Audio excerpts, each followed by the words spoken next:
Hey guys, I got a big old book unhaul for you today. I went through my shelves and realized it was time to get rid of some stuff. Also, Jared finished up the little free library he was making for me.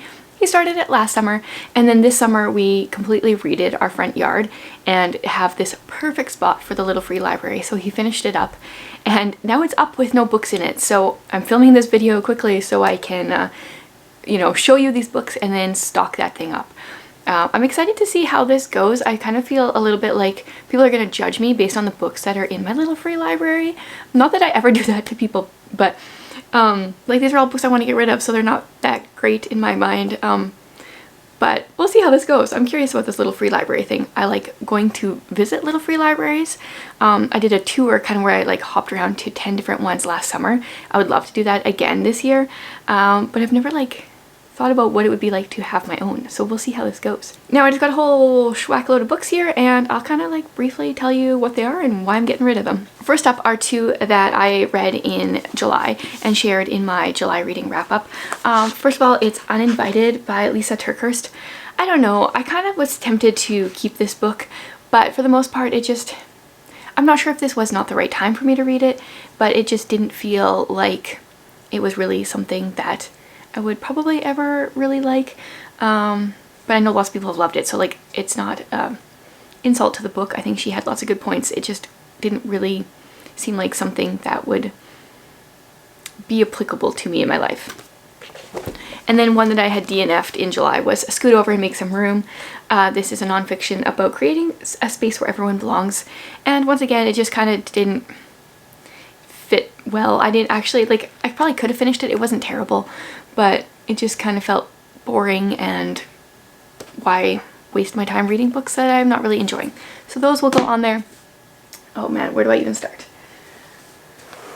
Just pull a pile here.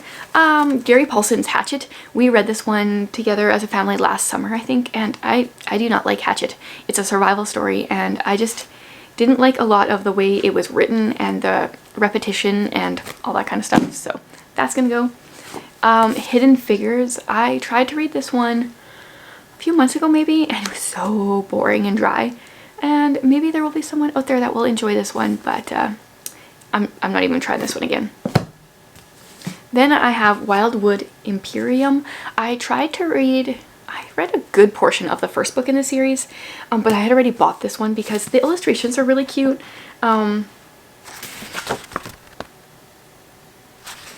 And I had high hopes for this book, this series, but book one was just a little too fantastical and not very well written for me, so why hold on to other books in the series?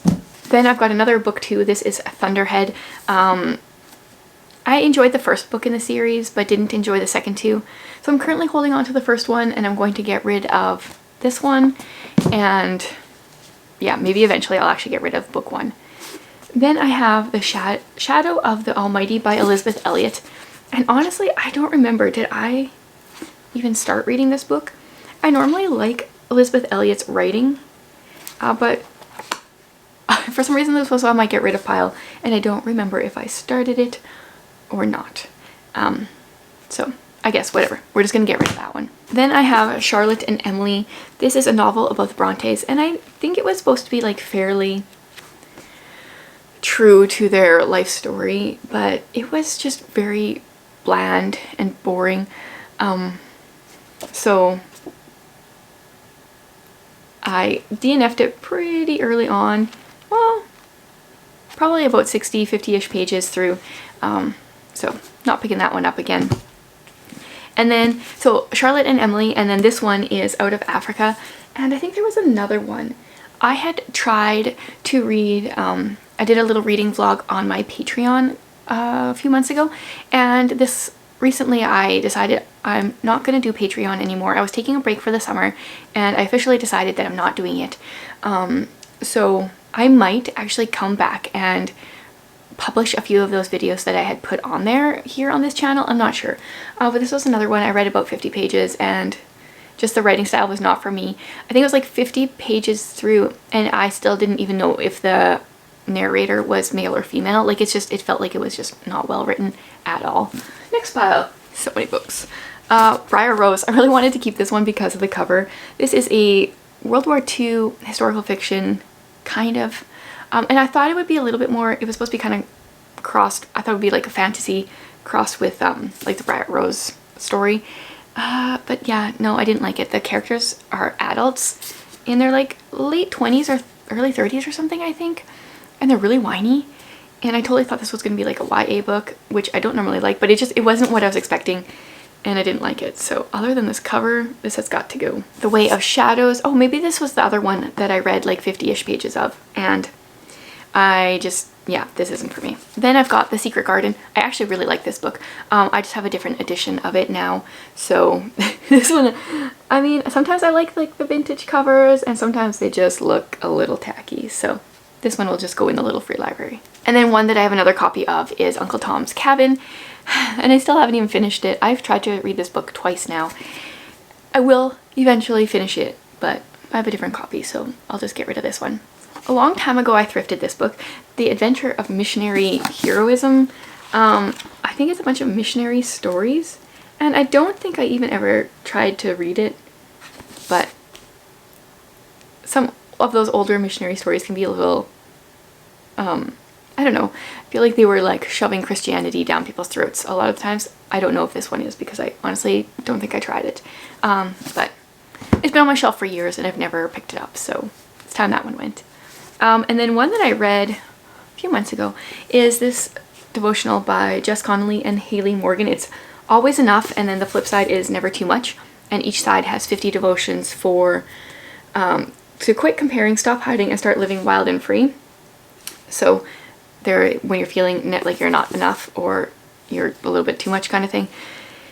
And they were okay, but I just don't really like the really short devotional idea. Like, feels like you could never go deep enough. But there were some like things that I enjoyed in here. I highlighted some stuff and maybe someone else will get more out of it than I did. Then I've got 10. This was a book about, oh, I should take that out of there. I should check for bookmarks and stuff. The author actually sent this one to me. It's about a guy that was determined to break the 10 Commandments, all of the 10 Commandments. And it was kind of interestingly done, but I read it and I'm not going to read it again, so that one's on there. And there was totally like an Amazon personalized thank you in there, so I should probably make sure I'm not like leaving things in these. Then I've got The Wolf Wilder. I think I did this for a chapter of sorts at some point. I love this cover once again, like especially gold foil. That totally catches my eye. But I have realized, oh yeah, because it was like Catherine Rundell. I think I did this for my Patreon as well. I think I tried a bunch of her books because I realized I had like 3 or 4 of them and I didn't like any of them, I don't think. So that one. And then this one is Eat Dirt. This is a nonfiction book by Dr. Josh Axe. I had a friend that was like raving about this book a long time ago, and then I found it in a library sale once, and so I got it, and I never even opened it. It looks like some other people have dog-eared some pages. But yeah, I don't know. I think it's like a little extremist as far as some eating things go. And we already have enough like food issues, sensitivities, and things in our house that I don't have time to be even more picky with our food, I think. Next deck. God Smuggler by Brother Andrew. I read this book and I've also read the Christian Heroes version of his story, and I liked that version better. I don't think we actually own that one, but I'm not going to keep this one, so moving on. Although I think Holly would really like it because it has the nice yellowed pages that she likes, and I feel like this cover she might like as well. Holly, come to my house, get this book. Then I've got 2 Anne Voskamp books, The Broken Way and 1000 Gifts. I fairly enjoyed both of these. Actually, this one has a lot of doggy-eared pages. Anne Voskamp writes very poetically, and I feel like sometimes it's a little bit too much for me. Like, it's so poetic, I don't even know what she's talking about. At the same time, she has this amazing ability to, especially in this book, I don't remember if it was in the other one. No, maybe it was in this one. One of these books. I don't know. I felt like I was like crying within the first few pages, and like I had never read a book by her before, so it must be in this one. So she writes very beautifully. but I don't think I'm going to reread these, and if I want to, they're fairly easy to find at thrift stores, so I'm okay with getting rid of those. Then I've got Risen Motherhood. Oh, this one is a hard one to get rid of because this is a nice hardcover. I love the color. I love the flower detail. There's like the end pages are gorgeous. There are gorgeous pages throughout. We've got like that, and I think they've got pages with quotes. Yeah, so I got this book last year for my birthday. I bought it from some of the money my brother gave me because we just exchanged Amazon gift cards for our birthdays because whatever. We were doing this for a book club online, a Zoom book club last summer with a bunch of ladies here, and I wanted to like this book, but it really rubbed me the wrong way. So I participated in the book club, but I really didn't enjoy the book. There was like certain parts I highlighted and enjoyed, and certain parts I highlighted because they really bothered me. So it's hard to get rid of something so physically beautiful even when I didn't actually like the book. Then I've got Trevor Noah's Born a Crime. I read this one last year, I think. I wanted to read it because my son is from South Africa and I wanted to, I don't know, just hear more about the country, but it's not something I would ever read again, nor did I really enjoy it. So there's that. Then I've got The Siren by Kira Cass. So this is about a girl who's a mermaid, but she comes on land for some reason and falls in love or something. I don't even remember. It was like a very stereotypical YA book, but it was kind of fun. But I don't need to read that again. Same with Life of Pi. I actually surprisingly enjoyed this one. It was like a 3.5 star for me. I pushed myself to read it and the ending made it kind of worth it, but I'm never going to read this one again, so that can go. Then Invitation. This is a 4-book short story bind up where the books all have the same characters, but each author took a different character and made that one the main character, if that makes sense. There's a couple different books in the series, and it was kind of like, it felt, so it's got Bill Myers, Frank Peretti, Angela Hunt, and Elton Gansky. It felt very Ted Dekker, as like it was kind of going like supernatural in a way I just didn't understand, so done with that. The Great Alone.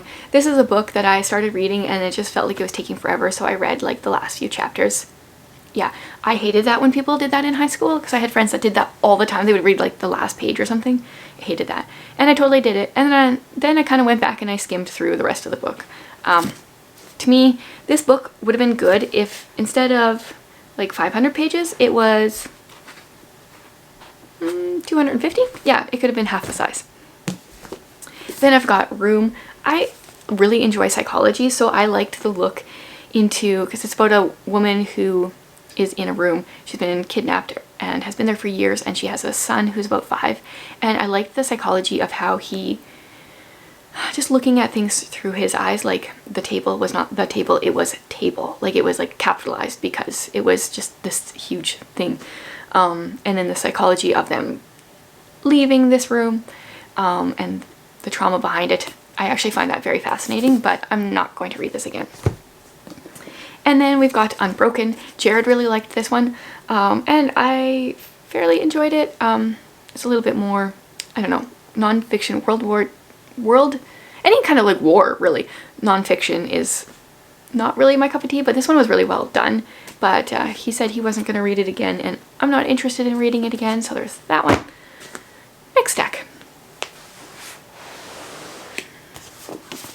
Okay, oh actually, so these ones are ones that did not make the cut. So a while ago I did a video that was retry or unhaul books that I had DNF'd that I was like maybe interested in trying out again, and I made you guys vote, and these are the ones that did not make the cut, or at least some of them. This Savage Song by Victoria Schwab. This is like a YA, I don't even know what it is, fantasy, I don't even know, something.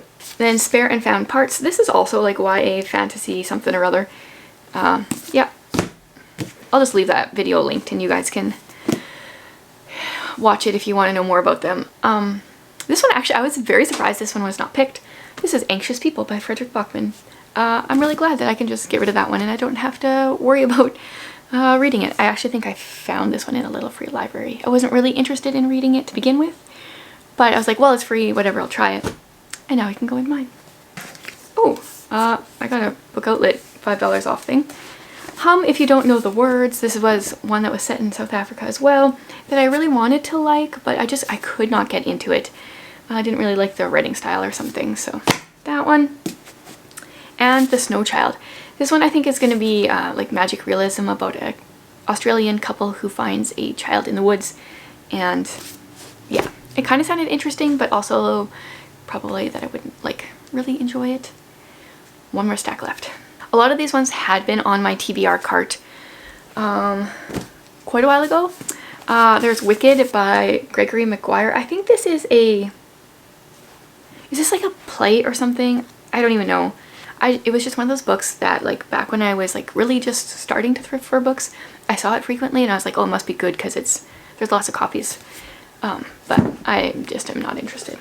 And then Under the Tuscan Sun, I just wanted to read this book because it's set in Italy and I don't actually want to read the books, so then why read it? The Memory of Love. I think this one pulled at me because it's set in Sierra Leone. But I think this is going to be more literary fiction, and that's not my cup of tea. Victoria. This one, I don't know. I feel like I should read, but don't really care to, so then why read it? Girl in the Blue Coat. This is a YA, maybe? I don't know if it says. World War II historical fiction about a girl who works in the black market, and I quite enjoyed it, but I'm not going to read it again. And then Nefertiti. This is historical fiction about Nefertiti, and I don't know, I liked how this book was written, but I also just didn't really care about it, so I'm not going to read it again. Then this is one I randomly picked up at a thrift store a long time ago, Spellbinder. Haven't read it, don't really care to get my kids to read it, so that one's gonna go. Oh, the Poisonwood Bible. Yeah, so a bunch of you, this one has such conflicting comments. My toe just cracked. I'm not sure if you heard that. Some people like love it. Some people think I would love it, and some people think I won't. And I don't think I will, so we're gonna just pass that one on. The Lost Queen. I've got a sticky note here on the back. I started this one quite a while ago and didn't get very far. Didn't really grab my interest. So add that one. And then this is not the last one. I've got 2 more books I need to grab. I forgot about those. Once Upon a River. I started this one as well and it just never really pulled me in, so I'll add that one to the list and then I'll grab those 2 books. Okay, these 2 are actually Agatha Christie books. I got The Mirror Cracked from Side to Side and Nemesis. The reason I'm getting rid of these is, here's a spoiler for a future book haul. I got them both in this really cool bind up that I really like. I think actually I got a book, an Agatha Christie book, wasn't it? Oh, from the library years ago, and I have a picture of it. And it had this, it was obviously from the same series or edition. It's a little bit damaged, but that's okay. So I thought I could put these in my little free library, and then I'm going to keep this. I know lots of people like are trying to collect all the Agatha Christie in these books, this edition, and that's cool. I'm kind of just going for like variety with my Agatha Christie. I've got like some older ones. I've got some like this. I've got some like this, and then I don't have any on my cart here. I've got some like older hardcover type ones as well. So I'll just put these on the little free library stack. Oh, I thought that was all. That's not all. There's more. But wait, there's more. They just keep coming here. So I had hauled this James Patterson. I think I found this in a little free library because my library had this bingo challenge or something. What was it? Monopoly, I think, where you were supposed to read a James Patterson. And people suggested I not read this one or not start with this one. So I will trust your guys' opinions there. I have a whole bunch of like middle grade ones. This one, Princess Academy, Old Yeller. We have different editions of this. I don't really care to show you all of these middle grade ones. Okay, there's a stack of middle grade ones. Then I've got The String. I had got this Christian fiction mystery box a while ago, and I kind of ended up with 2 copies of this. Not their fault, my own. So there's that one. And as well, Sister Eve, Private Eye. Same thing goes for this. This one is actually on my TBR cart. And this one I had just read in July. Now, this is possibly the last stack. I'm looking around my office here. I have a ton more middle grade stuff, but I don't really think I need to show those. Okay, so I've got the entire Inkheart series. So Inkheart, Ink Death, and Ink Spell. I don't think that's the right order, but whatever. My daughter, I think, read Inkheart, and she didn't really enjoy it. I thought she would. I read it, and I thought she would, but there are some, like, I think this character uses a word my daughter doesn't really like or something in there. And then by the same author, I figured, well, then why even try Dragon Rider? We'll just put that on the stack. Now, possibly the last two, maybe. I mean, I could go through my shelves and be even more. No, these are gonna be the last two, and then maybe the next time I need to like add books to the little free library, we'll add more. The Doll Maker of Krakow. This was a middle grade, like World War II historical book with some like fantasy elements, and I liked the cover once again, but the cover didn't really portray the book, maybe. It wasn't as good as I was hoping, so we'll just go with that. And then The Boy, the Bird, and the Coffin Maker, another one I picked up because of the cover. This was, it was just meh. So there you have it. I have no idea how many books that was that I showed, plus I'm getting rid of a few more. Obviously this is a little bit too much for my little free library. If you are local, you need to check out Holly's. She's got a specific Instagram page for books that she's selling. She's doing a fundraiser for cystic fibrosis. I will leave that linked below. I think it's called Books for Breath, but don't quote me on that. Look below. I'll for sure have it there. I don't think she's shipping books as of right now, but if you're local, you can pick up the books. So some of these might go to her as well. So let me know what you're unhauling lately. Obviously I should have done this a while ago. Thanks for watching, guys.